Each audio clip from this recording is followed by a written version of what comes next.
we've taken the two very basic principles of existence and regularity of nature, which we can't deny, and you can't say I don't know, because the fact that you're here proves that you're existing here and that nature is stable. So there has to be somebody, and intelligence. And that leads on to a whole different... But that's good, because now what you are, my friend, so Shane, isn't it? Now you are what they call a deist, which you acknowledge that there is a creator, there is intelligence, but you just don't know what it is, which is a step up, because before you weren't sure. You said there could be, there couldn't be. Yeah, I mean, like I say, it's hard to describe. But that's the thing, Shane. There's one thing that we need to rest on, which, whether we accept, we can't really deny this point, that everybody has one type of knowledge, and that's logic, that's common sense, rationality. But that is subjective, because there would be an atheist that would then say to you, it's not to believe in a God is BS for whatever reason, and they would give you a list of reasons. So that could be, subjective. But then we will, no, but I'm talking about logic. No, I'm talking about logic. No, I didn't say common sense. Logic, because logic follows a framework. It's taught in universities. It's a subject in its own right. Do you see? So when we're dealing with logic, Shane, and we've come to a conclusion, we should be intellectually honest with ourselves. That, you know what? A, B, C, that makes sense. So let's just say we do acknowledge that there is a creator, that there is intelligence. Now, when we look at everything that's around us, would you say that a shop can function without a shopkeeper? No. Can a ship sail without a sailor? Depends in the future. But as of this moment, no. No, but when you say depends in the future, elaborate. Technology is going at such a speed where that could be a possibility, but as of this moment, no. Enlighten us. Like, how would that ship be able to sail without a sailor? Dude, there's like cars that is coming into production where you don't drive them. Did you hear what happened yesterday with the Tesla? No, I didn't. Tell me. Yeah, it was in self-driving mode, and it crashed into multiple vehicles. I just thought I'd just put that out there. Oh my God. Yeah. Okay, fair enough. Point that I'm trying to say, my friend, is it proves that nothing can replace intelligence. That's why they call it artificial intelligence. That's what you're alluding to. It's not intelligence, it's artificial intelligence. And it requires intelligence in itself. So let's deal with common sense. Let's deal with common sense at this moment in time, which is you've acknowledged that a ship can't sail without a sailor, isn't it? As of this moment, yes. I would even argue in the future as well that to leave a ship to completely sail by itself, I think that would be irrational. But maybe in 100 years, that might be a reality. But as of this moment, I agree with you. We can't. But I mean, you know, when we say in 100 years, in 100 years, you know what I'm saying, we can lead to absurdities because we're uncertain. And the thing is, Shane, everybody has to die. Everybody's here for a limited period of time. And this question of why is very important. When it comes to everything else, we don't go to work and say, maybe my boss might come and elbow me in the nose. He might come and give me a wedgie, an atomic wedgie. He might just start sticking a banana up my nose. There's all sorts of possibilities. It depends on certain bosses. They're a bit, you know what I'm saying, anything can happen. I get what you're saying. So I'm saying, look, we deal with the rational. We deal with what we know, because with certain things at the start you said I don't know. So if a ship can't sail without a sailor, a shop can't operate, or a shop can't function without a shopkeeper. A classroom. You remember when you were in school, Shane, isn't it? When the teacher left the class. You told me what happened. The kids, they regressed. They went down the evolutionary model, and they turned back into chimps. And they start going nuts. So because I'm a teacher myself, I know how it is. As soon as I'm leaving the class, I hear them like, "Sir's gone, Sir's gone," and then as I'm approaching, "Sir's coming, Sir's coming." So the point, my friend, is with all the complexities and the ecosystems, when we look at the complexities of life, it's undeniable, and it's irrational to assume that it operates without an operator. Would you agree with that on a rational level? We're talking about God, yeah? We're talking on a rational level. Can it operate without an operator? No. It can't. Very good, Shane. You're being intellectually honest. Yeah. So then we go on to the points that you're saying. Yeah. You're saying, okay, all right. I've acknowledged that there has to be an intelligence. There has to be a creator. I do not believe that this all came by accident. Yeah. Excellent. Now we go on to, okay, if there is a creator, yeah, you remember from Big Bang we had time, space. That's what scientists tell us, that's how it started, yeah? Some scientists, yeah. So it makes sense that the creator has to be outside of time and space. Yeah. Because if he is inside time and space, it then necessitates that he is subject to the laws of science, isn't it? Yeah. So he is, as they say, contingent. Yeah. That he can cease to exist. Would you think that God can cease to exist? If he's orchestrated everything, created everything, can he then cease to exist? If that narrative is true, then no. Yeah. So for God, it makes sense that he is powerful. Of course, Yeah. He's created everything. Yeah. He is all intelligent, because we see that even in creation as well, isn't it? Yeah. So it makes sense that there is a intelligence, and that intelligence is ever living, because outside time and space. Yep. He is not rational. He's not necessarily understood by us. And that, would you be content with calling him? It's a title of God. Yeah. Right. Obviously, Sorry, Jazakallah, yeah. You're talking about it from an Islamic point of view, right? At the moment, I'm just speaking from a rational point of view. We'll get to the Islamic thing, and you can tell me anything that you have an issue with, no problem. Not an issue. It's just more of a concern and more to learn more. Yes, you know? yes, of course. I don't disagree with anything you're saying at this moment in time. Excellent. So then, Shane, would it make sense? You see, he's very happy as well. Yeah, very happy. Yes, very good. So, would it make sense, Shane, with how I've described this intelligence, that it makes sense that there is only one? Because if there were multiple, then, but here's where rationality kicks in, Shane. Because we're saying he is the all-powerful. Yeah. He is the creator of all. He is the first. You can't have two firsts. You can't have two people that finish first in a race. Yeah. You call it a draw, but again, you don't. There will be still. You check the camera and you're like, that person edged it by 1/10 of a second. That's what they do in Formula 1, isn't it? I don't watch Formula 1 anymore, but they say he's won a 1/10 of a second pole position. So it makes sense that God is one. Because you can't say, he is all powerful, but he's all powerful too. He is the first, but he's also the first. Basically, you're dismantling some religions. I think Hindus believe in multiple gods. Hindus believe, in multiple, thousands, Sikhs as well. I don't know. Do Sikhs believe in multiple gods? I'm not sure. Possibly I don't want to attribute anything to Sikhism, but I think certain beliefs that they have with Guru Nanak, I mean, I don't know. I'm speculating.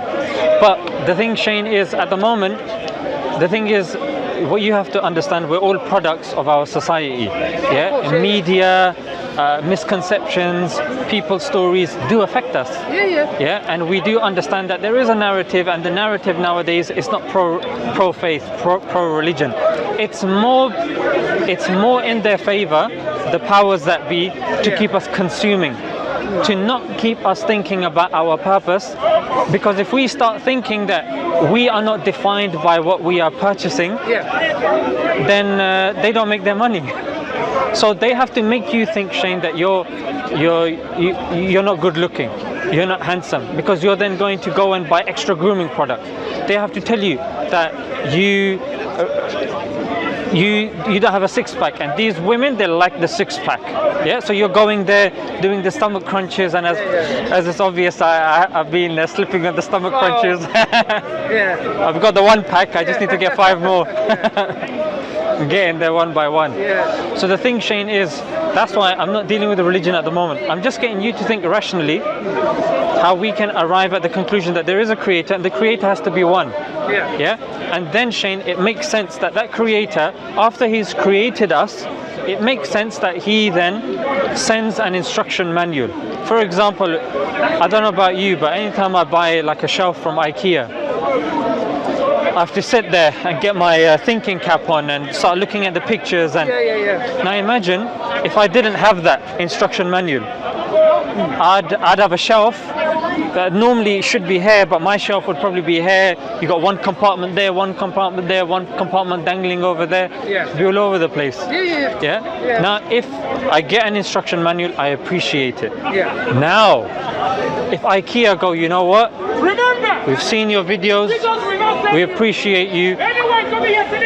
Yeah. So we're going to send someone, Shane.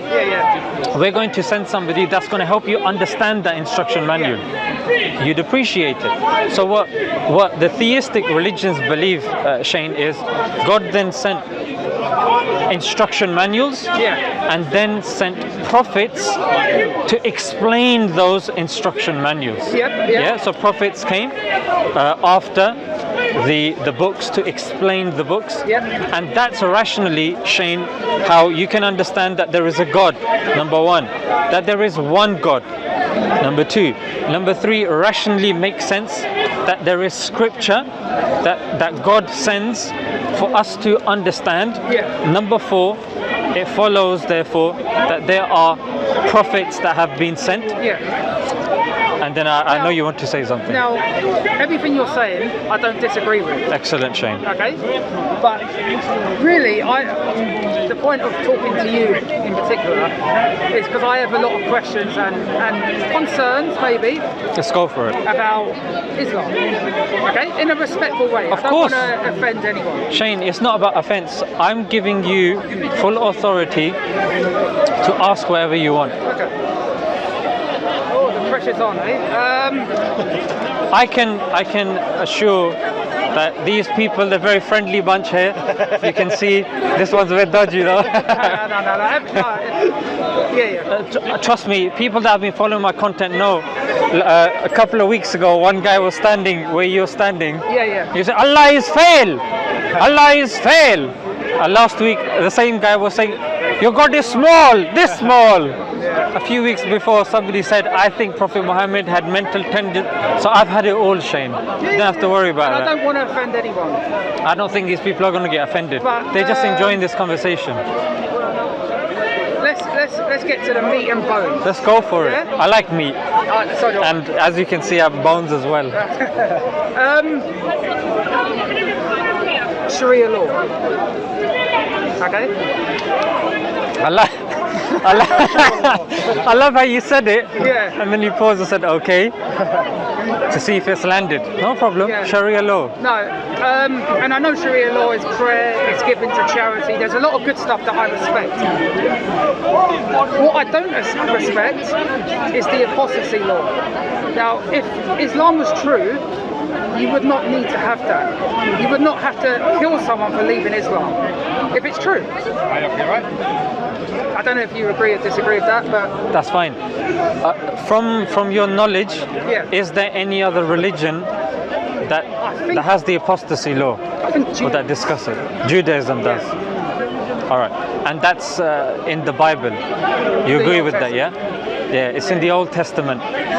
It's actually in Deuteronomy chapter 13, verse 6. Yeah. So you know it very well. I do. I'm aware of these questions. Okay. No, of course. That's why I came to you. You're a known figure. You know your stuff. Well, it's debatable, but I'm just here to learn. Yeah, he's here to learn as well. The wasp. Yeah. So So I just wanted to see, and are you aware that the society that we live in, it's a liberal society? Would you agree with that? It's based upon neoliberalism. Neoliberalism, secular values, It's And not based upon, it's lost its, I mean, obviously the Christian history of this country will always be there, but it's lost some of that. Yeah, I agree with you. I agree with you. Are you aware that it's even within the liberal framework, the apostasy law is within the liberal framework as well? Are you aware of this? Are you talking about? I'm talking about the founders like John Stuart Mill, like John Locke, John Rousseau. All of these individuals, if you study their writings, you will see that the apostasy law is compatible even within the liberal framework system. Are you aware of this? Yeah, but then I would then say that's not the perfect interpretation. Like the British law system is not perfect. Yeah. Whereas Islam and Sharia law should be perfect, right? If it's been revealed to Muhammad, to the Prophet Muhammad. No. I see your point, but at the moment, what I first need to establish, Shane, is many people come to Islam. Obviously, not like yourself. You seem like an educated individual. People come and they claim that it's just Islam. Apostasy law is just in Islam. No. Yeah, but you seem like someone that's a bit more nuanced. It's in the Jewish. Yeah, it's in the Bible also, and it's even within the liberal framework. The framework that's being pushed upon other countries now as well. That you need to follow this framework as well. By the way, of abandon Sharia law or whatever it is. But so we've established that. Now, another thing, Shane, that needs to be understood is you understand that treason law. Can you just summarize what's your understanding of the treason law? Would Edward Snowden be an example? Are you talking about the British system? No, just your understanding of treason, because you do know treason is punishable by death, isn't it? It would be betrayal, wouldn't it, of your country? Or what it is, Shane, back in the days, the thing is, what we do is we look at the framework that we have now, and then we try to superimpose it on the framework of the past. But the thing, Shane, is that the current state system that we have now is different to the state system that was in the past. For example, the religion, your religion would be the entire state. So when you're leaving the religion, you're leaving the state. Now, the apostasy law, a lot of people claim that when you leave, that's it, it's death. But then my question to you, Shane, if that was so true, wouldn't we be hearing every other week, every other month, every other year, people being killed because they've left Islam? Do you think people would be scared to do it?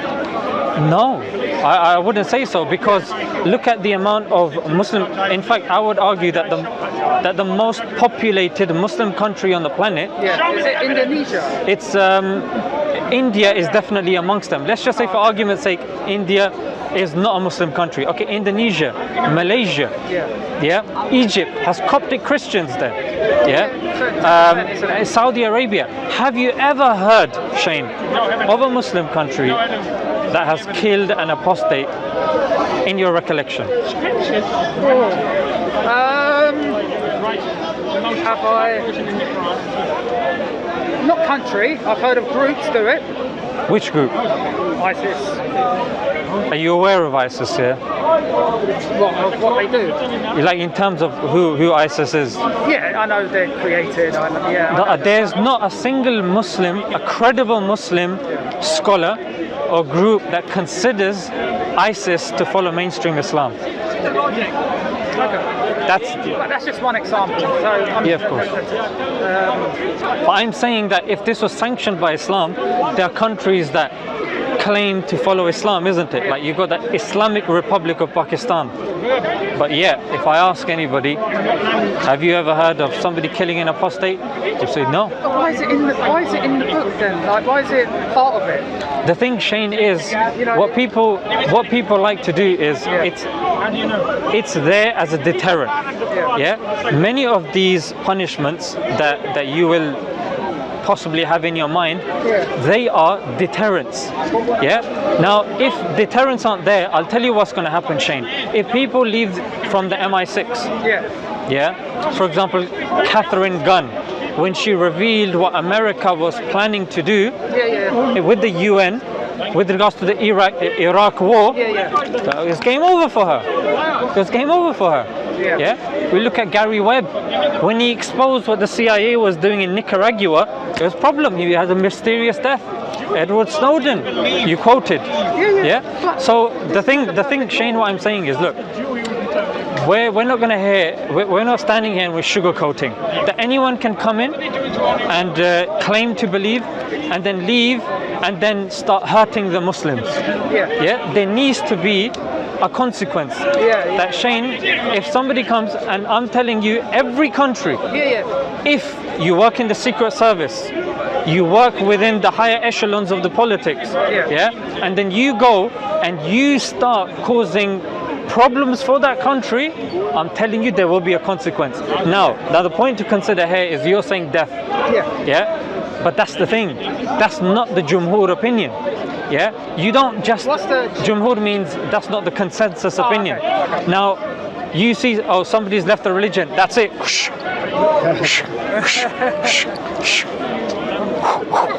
It doesn't work like that. There is a court, just like you said Sharia. There is a Sharia court, or Sharia for the Tajweed inspectors watching. The Sharia court, and in that court there is a system. There's criteria that you need to follow. It's not as simple as that, my friend. You know what I'm saying? And there's and in most cases they will not get death. But the thing is, this is called selective outrage, where a person takes one thing and then they make it seem like that is representative of the faith. Fair enough. Do you see, Shane? Because otherwise, I'm going to be honest, you're going to get loads of people, that are coming in, wreaking havoc, then leaving, and then just doing mad stuff and causing pain. And the Islamic State, not the Islamic State group. But back in the days, the Islamic State, it composed of Muslims, Christians, Jews, and people of other faiths.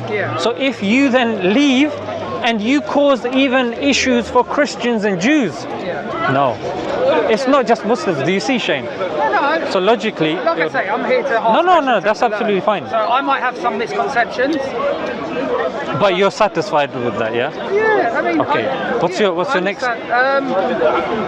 There's so many, but because there's so many Go for people, it. Go for it. Yeah, there's a lot of pressure. I would love to learn more about.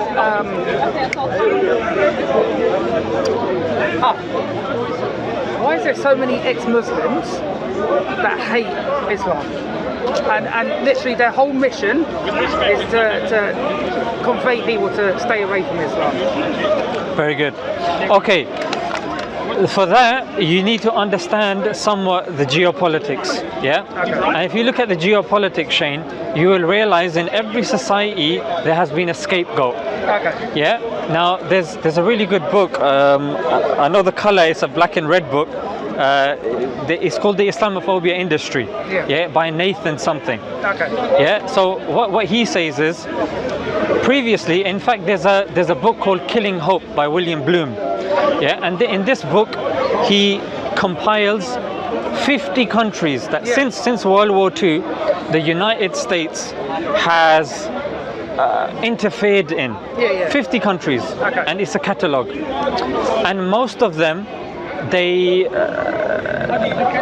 premise for that issue, to make the masses accept that, is communism. So the point that I'm trying to say, Shane, is previously it was communism. Before that, it was the blacks. Before that, it was the Jews. Before that, it was the Bavarian Illuminati, not the Illuminati that people are going to say, brother believes in the Illuminati. Not that Illuminati. This was an actual group. They're called the Bavarian Illuminati. So there's always been scapegoats. Now, it makes sense for people to exploit the current scapegoat. For example, do you know that since 9/11, 75% of the extremist attacks have been done by far-right extremists. Did you know this? No. Search it up. His name is Chris Hunter. Yeah, Chris Hunter used to work in the government. He doesn't anymore. Now he's a terrorism analyst. Yeah? He's a terrorism analyst. So 75%. Now I ask you, Shane, why is it that the news coverage doesn't reflect the amount of extremists? I mean, I would have to verify what you just said, but if that is true, then I don't know. There's obviously a narrative. Yeah. There you go. Yeah, that's a good rational answer. There is a narrative. Yeah. In fact, there's an article, you can find it on RT, where even the Russians, they are using Islamophobia to create destabilization here in the West as well. In the West, in the West, because there's that whole Russia versus the West thing, isn't it? Yeah. And the thing is, even if we look at the way Islam is portrayed in the media, we know there is some sort of narrative. Yeah, it's very negative. Now, would you say, because even in the park, there's been many people that have accepted Islam. Yeah, some people from Christian backgrounds. What happens, Shane, is I hear very little people that go around proclaiming, I'm an ex-Christian, I'm an ex-Christian, or I'm an ex-Jew, I'm an ex-Jew. But naturally, they are uncomfortable with their faith. They have certain emotional problems with their faith. But when they leave, I'm sure if I was to ask a lot of them, just my opinion, I'm sure they would still say, I don't hate Christianity, I don't hate the Jewish faith, I don't hate the Hindu faith. Whereas I've seen a lot of I would disagree with that, Shane. Okay. Because I've come across people because hate it. Yeah, they hate it. Yeah, because think about it, Shane. If you're like a lot of people that leave Christianity that I've come across, they say, the concept of God didn't give me this, he took my wife away from me, he took this away, I hate God, I hate God. Yeah? But the thing is, there's no profit to be made from ex-Christians. There's more profit to be made from ex-Muslims. If you actually look at where they're getting their funding from, the ex-Muslims of Canada, the ex-Muslims of so-and-so, they're forming even the Quilliam Foundation, the Quilliam Foundation that was receiving heavy funds. The Quilliam Foundation, aren't they still classify themselves as Muslim, don't they? No, because, reason being, because especially Majid Nawaz, who's like the main figurehead He claims to be a Muslim. He claims to be. Like, for example, Shane, if I claim to be a vegan, and I'm here and I'm like, here, Shane, I got beef burger, man, look, wait. Veganism, it's well important. And then every 2 minutes I'm sliding the meat back into the burger because it's just leaking out. You're gonna think, what sort of vegan is this guy? Are you a vegan? No, Shane, you gotta trust me, mate. I'm a vegan, mate. You gotta try this, really good, mate. You're gonna think this guy's a nutcase. So when you look at the fundamentals of Islam, there's certain things that are absolute fundamentals. And a person is willy-nilly denying the fundamentals of the faith and then claims, I'm a Muslim. No one in their right mind is going to take them seriously. You know what I'm saying? So if you look on the grassroots level, you don't get grassroots organizations even accepting Quilliam. No mosque even invites them. There must be something wrong then, because they're denying fundamental verses of the Quran. Do you see? So the point that I'm trying to say is, these ex-Muslims, like I've spoken to some ex-Muslims, they're like they would be as forthcoming as yourself. They say, look, we don't agree, blah blah blah, we're just getting on with our life. However, people that are ex-Muslims, they don't work. They're with other ex-Muslims and they're regularly making videos. I'm sorry, how are you not working and able to make these videos, high-end quality, latest camera and all this equipment? Like, I'm sorry, one had one, is too. It can't be a potato. I do agree. There is a lot of, let's be honest, there is a lot of hatred towards Islam. Not just from the rest of, like, from a lot of different faiths and people. There's a lot of hatred. So I understand there's a lot of bias, and that's why. And one thing, sorry Shane, I think this adds to your point as well. You know, about a week ago, there was a terrorist attack in this country. Yeah, you probably didn't hear of it. No, I didn't. Because it was a white man. Yeah, and this white man, he went on a rampage. Yeah, there was a mass shooting. Sorry, you're talking about Plymouth? Yeah, Plymouth. Yeah. Plymouth. Sorry. It's because I said terrorist, and that's why you were like, it can't be that. I won't lie. Yeah. Because that's how it is, and this actually proves my point. Yeah. That when these things happen, labeling is very important. The Plymouth shooter. He was a terrorist. Yeah. Yeah, exactly. Was. But they didn't call him that. Right. And it's the biggest mass shooting that's taken place in this country. None of the mainstream media actually use the word terrorist. Yeah. They should have. In the last 15 years, Yeah. it's the first mass shooting that's taken place in this country. Yeah. Oh. Dylan Roof, he went into a church of killed a lot. Yeah, no, it was in a black Christians, church. He killed black Christians, and you know what happened? start a race No, war, but yeah. do you know what happened when he was on his way to the police station? They said that he had mental health and stuff like that, right? No. Burger, innit? Yeah. burger, cheeseburger. He said, you know, if I go to a policeman, I wouldn't. You know, the plot's there. You know, I'm a law-abiding citizen. Good movie, that. You know what I'm saying? I'm unarmed. Yeah, I'm unarmed. So me, if something happens Yeah. and I go with them, Yeah. they take me for questioning. Yeah. And then I'll say, you know what, Plod? Yeah, I'm quite hungry. Yeah. I fancy a bit of Burger King. Yeah, no, it's a piss take, yeah. He say, shut your mouth. Yeah. Yeah, and some police officers, they're a bit potty-mouthed as well. Shut the F up. No, Yeah. I agree. But Dylan Roof got Burger King. He's just done a mass shooting. I didn't know that. I didn't actually know that. Yeah. On the way to the police station. Yeah, on the way. Oh, really? He stops for a burger. And you know the New Zealand Yeah. New Zealand terrorist who killed Muslims, who killed the Muslims.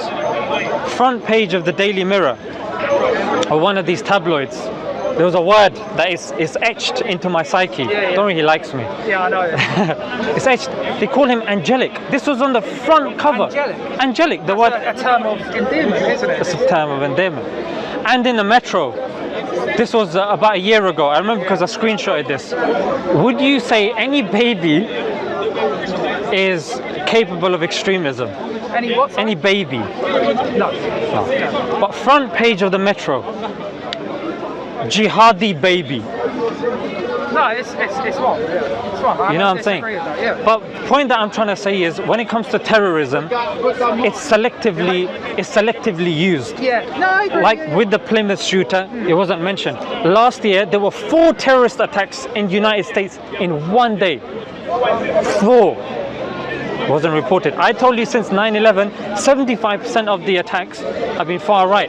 Donald Trump didn't even acknowledge that there's such thing as far right extremism. He didn't even acknowledge He was it. talking about the group that was. What are they called? That group that follows him. The bully. No. Okay. No. Sorry, what was this thing? Yeah, so But anyway, yeah, he has a very strong Christian pole base that he goes to evangelicals. Yeah. Evangelicals. But what I'm trying to say, my friend, is terrorism, like many things have happened because I cover these stories. Yeah. Whenever it's done by a person not of color, Yeah. the word terrorism is missing. This is stabbing. I would never equate Islam with terrorism. That's very good and very honest of you. I would never, because it's wrong to do that. But there's, like I say, there's still things that I need to get a better understanding Of course, that's what we're discussing. Yeah. because there's still things that, you know, doesn't sound right. Go for it. How I see morality. Go for it. Okay, so you've explained things very well. Thank you. I didn't expect to speak to so many people, so I've sort of lost my train of thought. No problem. The crowd has halved. It has. Yeah. I take full responsibility. Yeah, no, they're here for you. That's actually an insult. So the crowd's half. I'm joking. Like, because you're popular. I mean, I have so many friends, but I forgot. Is it the hijab? Do you have an issue with the I hijab? have no issue with the hijab. I have an issue with the niqab, but not the hijab. I think for me, You know, it's ironic because you're wearing a niqab. I know, but it's only because I don't want it. Only because of the cameras. But my friend, the sisters wear the niqab because of the brothers. You wear it because of these brothers, they wear it because of those brothers. I don't know. For me, And the niqab, the hijab I have no issue with. In fact, I think it's beautiful because it's a sign of modesty.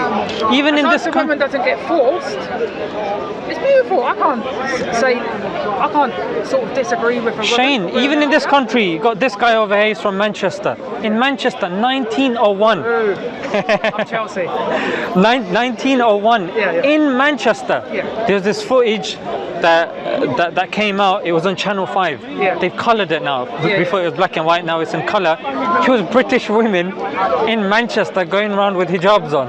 Yeah. You know what I'm saying? So the thing with niqab is, Shane, would you agree that a woman that doesn't want to show her face has the right to do so? In a secular society, yes, I believe that you should have the choice. But would I necessarily agree with that choice? But it doesn't matter to the individual, obviously, I'm a nobody. But I don't know, I see it, I don't know, it's hard to describe. But think about it. I would personally say I see it oppressive when I see a woman at a beach in a bikini. Not that I do that, yeah. Just in case. ABC, now don't make a clip out of that, yeah. So I would say, in fact, I think Norman Finkelstein had this post. I haven't referenced it, but it does seem logical sense. He said when the Europeans went to America, they saw that the natives were naked and they were clothed. Yeah. And they said, we are there to civilize you. Look at these naked people, we're here to civilize you. Yeah, so they seemed that as a form of oppression. Yeah, so I also see, for example, in the Daily Mirror, this was again, I'll say about a couple of months ago, there was I think about 12 or 13-year-old girl who wanted to wear a skirt, yeah, because in secondary schools you have to wear a skirt. Yeah. Now they wanted it up to here, she wanted to wear it up to here. The school took her and the family to court. I didn't know that. I would say this is oppression. I would say this is oppression. Agree with that. In France, in the beaches. They banned it. No. I'm going to tell you something else. You know what? In France, the burkini is banned. Yeah. So the burkini is like swimwear, but it covers the whole body. Yeah. Now a woman was wearing a burkini, and this picture went viral of two French officers armed going to her. Oh, and saying. Telling her to take it off. Yeah. She was forced at gunpoint, Shane, to strip. Yeah, this is pretty much what's happening. Do you see? So if women, and I'm telling you, Shane, because Islam, number one, is the fastest growing religion, especially here in the West. That's number one. And number two, the adherents to Islam are women. And most British women, when they enter Islam, they choose to put on the niqab. And I'll tell you why, Shane. It's because, in fact, you know Keira Knightley? She's the actress. Yeah. Pirates of the Caribbean, yeah? So there's an article in The Guardian where she goes, I don't know of a single actress that has not been sexually harassed. She says it's normal for us now when we're going to be sexually harassed. Now the thing, Shane, is because society has become so sexualized, you have some people who don't want to show themselves. They're like, why should I be judged by my face or by this? So the point that I'm trying to come to, Shane, is this. If somebody wants to do that, I agree.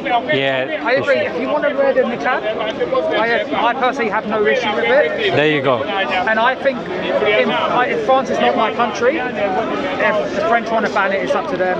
It's not my society, right? That's absolutely fine. But I believe in this country, it should be allowed. Of course. If you want to wear the niqab and if you want to cover your whole face, No problem. No problem. As long as you're not getting forced to do it. Let's move on to the next point. That's fine. Okay. That's fine. I mean, Eating pork, no. That's Alcohol? That's an individual. No. cigarettes, No. praying 5 times a day, No. respect of parents, No. respect of elders, looking after society. No, like I say, I don't want to ask these questions in a negative way. No, look, Shane, I'm going to be honest with you. I'm a YouTuber. Yeah? That's why I came to you, because you're popular.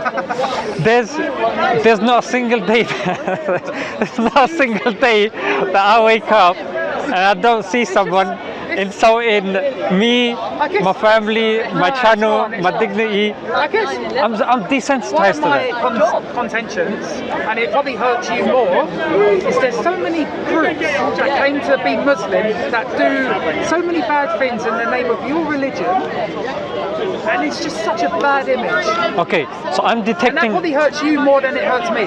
I'm detecting. person. It is. I'm detecting from you when you say groups. Am I correct to assume that you mean ISIS? Yeah. Not just ISIS. But is that something that plays on your mind? They are the biggest recent group. Al-Qaeda, Al-Shabaab. What's the group in Nigeria? Boko Haram. I don't know too much about Hamas to form an opinion on that. And again, the Taliban in Afghanistan, I don't have enough. I'm very impressed with your knowledge of these so-called terrorist groups. Yeah. Are you aware of the 969? No. Are you aware of the Sangis or the Hindutva? No. Okay, I'm so guessing that. they're good. No, so 969 Yeah. are the extremist group in Myanmar. They are the ones that are committing atrocities in the name of Buddhism Okay. to our Burmese brethren and sisters as well. The Hindutva. This is on a daily basis, my friend. If you go home and you search Hindutva crimes in India, literally, there are people that are told on the street, if they find out that you're a Muslim, on the street, they will say, you need to now proclaim Jai Shri Ram. That means, Jai means long live their God, Ram. Yeah? Okay. So going to people, Yeah. and then if they refuse to, beating them Yeah. in front of the public. And these videos, they're viral. They go viral. Yeah. And this is, I'm telling you, I follow, and I would suggest you follow him on Twitter as well. He's CJ Wellman. He's an Australian journalist. CJ World, Werleman. CJ Wellman. He's a bit more balanced in terms of the atrocities that he shows. Talk about different ones. Exactly. So 969, unaware of. Yeah. Hindutva or the Sangis. And you know what? I should know about these groups. No, but what I'm trying to say, what I'm going to say, Shane, is I don't blame you, because the mainstream media, it's, if you look at the interests and the funding, for example, Sky, Sky, and not CNN, Fox, I think Washington Post, or I'm not sure about Washington Post, but that's called the Murdoch Empire. Yeah, and Murdoch himself he's an open Islamophobe. Yeah, look at his tweets. He's openly. So the point that I'm trying to say is, if you look at where the funding's coming from, Anti-Islamic. Exactly. Yeah. So we've got the 969. We've got the Hindutva. Yeah. There was another group, and this was when I was doing these Palestinian videos as well. There's a group even within the Israeli Knesset. Yeah. And it's a very hardline Zionist group, which has now got mainstream acceptance in So loud. mainstream acceptance, even even within Israel. Yeah. The thing, Shane, is because you're a receptive individual, yeah, and you're getting your answers. Sometimes that's the only way for these people to distract. I honestly believe this is what some people have to come and just troll, yeah. But we will continue. Are you aware of the Lord's Resistance Army? Is that in Africa? That's yes. That's in Congo? I don't know. I think so. So that's a Christian extremist group as well. The point that I'm trying to say, my friend, is a lot of these things are happening on a daily basis. Yeah. But the thing is, they're not reported. For example, were you aware? About two weeks ago, yeah, in India there were mass gatherings where they were calling for the death of Muslims, yeah, open in Israel. No, that's fine. Sorry, 1 second.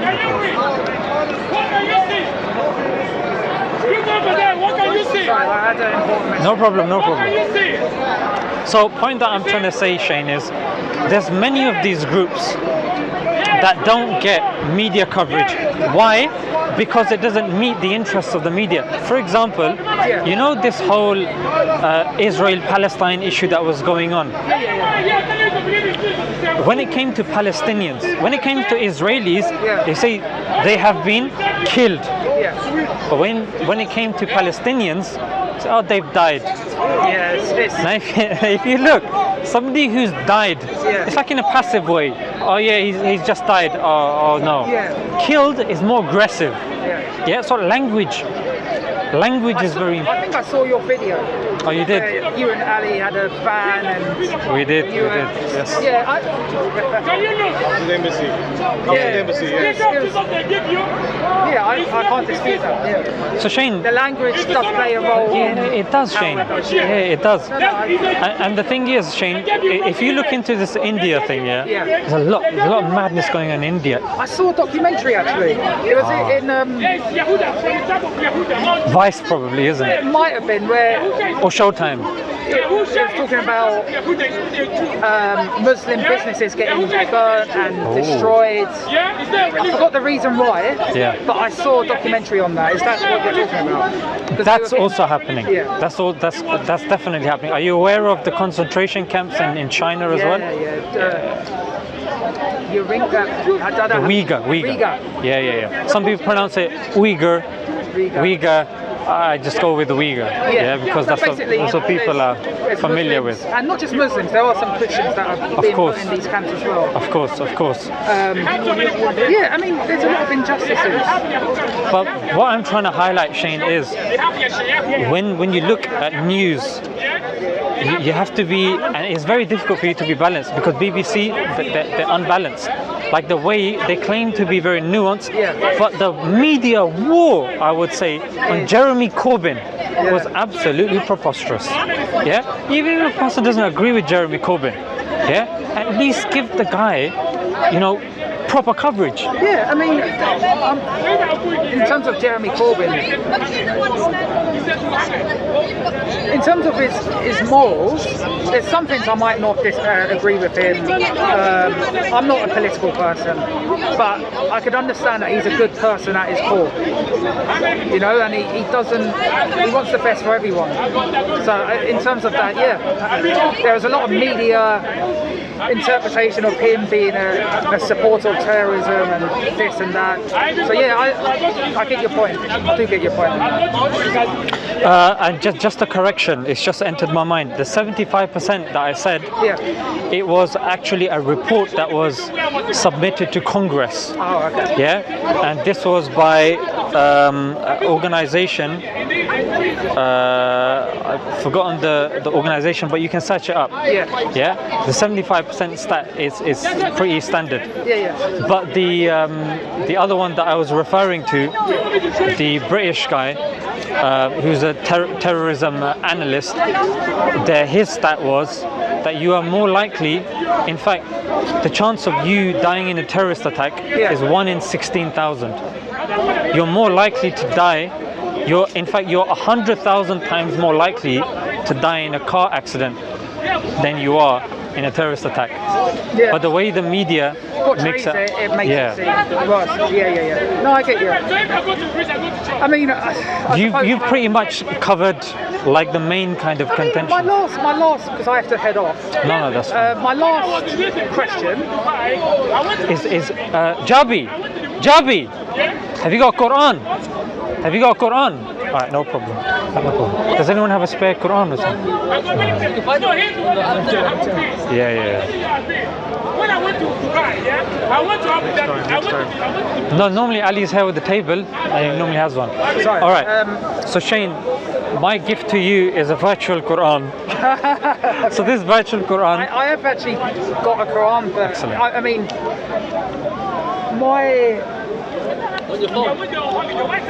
The thing, Shane, and I've got a physical copy. Here's one thing that I really want you to kind of do tadabbur on, just to focus on. Islam is the only religion that's constantly in the eyes and on the tongues of people. There must be a reason. There must be a reason why Islam is relevant. There must be a reason why people keep looking to Islam, questioning about Islam, why Islam is relevant. When it comes to other faiths like Christians, when it comes to the Council of Nicaea, when it comes to different versions of the Bible, when it comes to the Quran, you look at any manuscript, from Sana'a, the one in the British Library, the one in your homes now. You go to Somalia, you go to Japan. You pick up any copy of the Quran, it will be identical. However, you go to Japan, you look at one copy of the Bible, King James Version, you come here new, it's going to be different. The Quran, my friend, is one. When you look at the Prophet, peace be upon him, why is that a Muslim when he gets up at the start of the day? Islam teaches us how to clean ourselves in the toilet. It teaches us the ritual ablution, to cut our nails, to wash our hands, how to greet, to not to say oof, not to even say even a sigh of frustration to our parent. Think about it, Shane, even when it comes to small things like this, why would Islam need to tell us to clean yourself using tissue and water in the toilet? Respect your parents. Keep your mother. There's a lot of good moral things. I totally agree with that. My last question I have for you is, why do no Muslim countries as of today, and maybe you can correct me if I'm wrong, but why do no Muslim countries implement the Sharia as of today? Very good. Okay, so the last empire, Islamic empire that was known, was the Ottoman Empire. Are you aware of the Ottoman Empire? They ruled for a long time. They did. And it was a large caliphate, right? It was a very large caliphate, correct. So there was Sharia there, But the thing is, it's after the Ottoman Empire, the fall of the Ottoman Empire, there's something, and I want you to search this when you go home. And I would recommend everybody listening to search this as well. It's called the Sykes-Picot Treaty. Sykes-Picot. Sykes, and Picot, Pikot. Sykes-Picot. What they did to the Ottoman Empire was literally they divided it up. So they said, so say Russia, you take this, we'll take this, we'll take that, you take this. So carving up, and then that's what they did. So Palestine fell within the jurisdiction of the United Kingdom, and then they gave it away, which it wasn't theirs to give away, and that's why you have issues there till today. So after Sykes-Picot, what's happened is, and again I'm referencing that book called Killing Hope by William Bloom, B-L-U-M. I'll have to search that, because that would be quite interesting to read. This after, just search up when you go home, Smile to Jannah, and then Speaker's Corner, and this video should be up, our discussion. So search it, and these names that I'm saying, you can just go back and just check them again. Because everything that I've said, mate, I'm not just saying it to play to the crowd. There's only like 7 people here now. I came to you because you're genuine, and I like your content on YouTube. I appreciate that. And I have maybe some misconceptions that I want to learn more about, just to understand because I might have some bias from media. Like you said, like there's a lot of words and a lot of things that the media does. But just to do this point, before it slips my mind. So William Bloom, in his book, like I said, since World War II, he's compiled 50 nations. Yeah. 50 countries that the United States has endeavored to interfere with. But of those 50, 30 are democratic countries that America has interfered in. Yeah? Yeah? And one that we know of today is Iran. Yeah? In around 1951, it was ruled by somebody called Mohammad Mossadegh. And it was a democratic country. But because he wanted to nationalize oil, that then was an issue for the British and the Americans. That's why they overthrew him and then installed him with the Shah, and then afterwards the Ayatollahs came in. Ever since then it's been destabilized. But the point that I'm trying to say is this: it's Sharia is not within the interests of the West. Because if Sharia is implemented, then it's going to cause issues. So what they do is they do. I'll tell you why. And this, I want you to bear this in mind. What happened, Shane, was the main kind of oil dealer back in the days was Saudi. And back in the days when the dollar wasn't that strong, what they did was, when Saudi had an issue with what's going on with Israel-Palestine, they started fiddling with the dollar rate of petrol. Now when they fiddled with that, the whole of America came to a standstill. Oil is what's powering our planet. America came to a standstill. And then you need to read a very good book. It's called Secret Affairs by Mark Curtis. Got a lot of books to read, eh? and in there, he goes, after that, the Brits and the West goes, you know what? We need to make sure this never happens again. And that's when they had a very strong bond with the Saudis, and that's where Saudis backed the oil with the dollar, and that's how we had the petrodollar. And even in Afghanistan, it's a very significant place there. Iraq, as I would say, Venezuela, Iraq, Saudi, these are on the top 5 of the largest oil reserves on the planet. To these countries today? So it's look, even within India as well. India was ruled for 200 years. And if you recommend another book called Inglorious Empire by Shashi Tharoor, very well versed, aren't you? So I have to be, because if I'm here telling you, look, Islam is the way. I have to, you know what I'm saying? Like, I'm not here gassing. Like, I'm telling you, like. And there are a lot of people that do in this part, but I agree with you. So Shashi Tharoor will tell you some of the vile acts that the British did in India, like even with the people that were very good at textile, and to stop them from, sewing and creating the stuff needed, they would cut off their thumbs. The Kikuyu tribe of Kenya, they would put their scrotum in a vice and squish it. They took the empire to court. This was again, you can search this up. This is a Telegraph. They took them to court. These things have happened. And when the British, they left India after 200 years. As the people were celebrating, you could see a column of smoke. And that column of smoke was them burning the colonialization documents. And even now, we have 9 million documents, and they're stored in a shared facility with MI6 or MI5 up north near Derbyshire. So you can search stuff. It's on The Guardian as well. It's written by, I think, Ian Cobain. He's very good when it comes to this. So the point. So did that answer your? I mean. And you know what? It makes sense. Like what you're saying, I can agree with, but it's just why. I'll tell you why. And I'll summarize it with this: history is written by the victors. History is written by the victors. And Winston Churchill said, I don't care what they say about me, because we're going to be right in the history books. And I saw that article. It's an opinion piece, again by Shashi Tharoor. It's in The Guardian. You can search this up.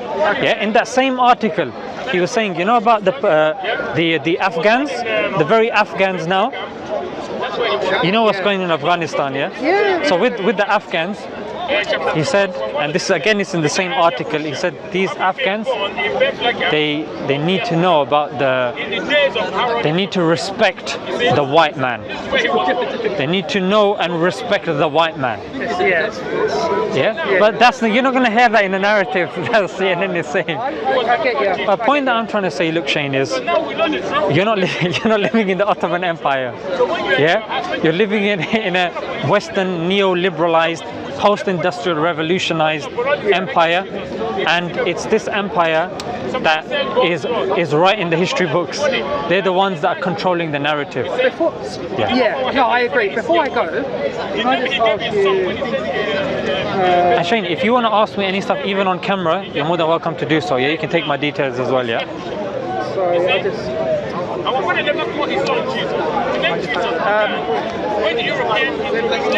was I going to say?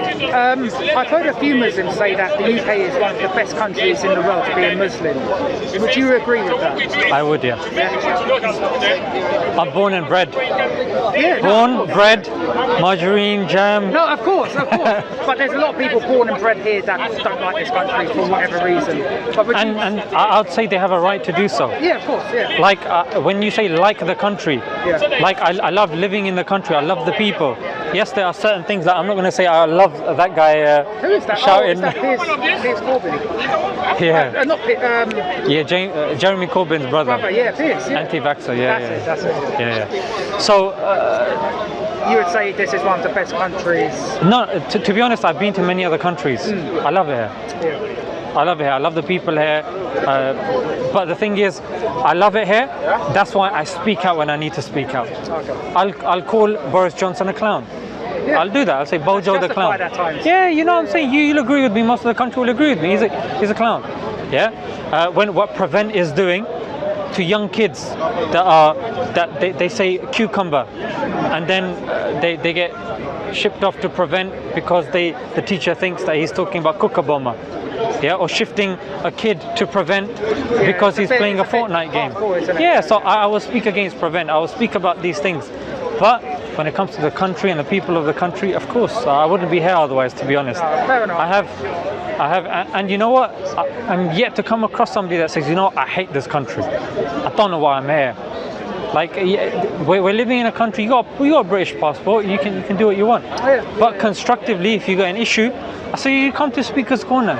You give your views, and then if you come across someone rational like Shane, you'll have an excellent conversation. Thank you. No, honestly, Shane, I wish, and you know what? I'm glad you stayed, and I'm glad that cameras have captured this, because Shane, this is the way. You're rational. At the start, you were a bit wobbly, but then when it came to rationality, when it came to common sense, you took it on board, and you were like, you know what?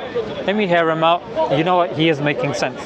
And you know what, Shane? And I say this to the other people. The vast amount of Muslims are approachable.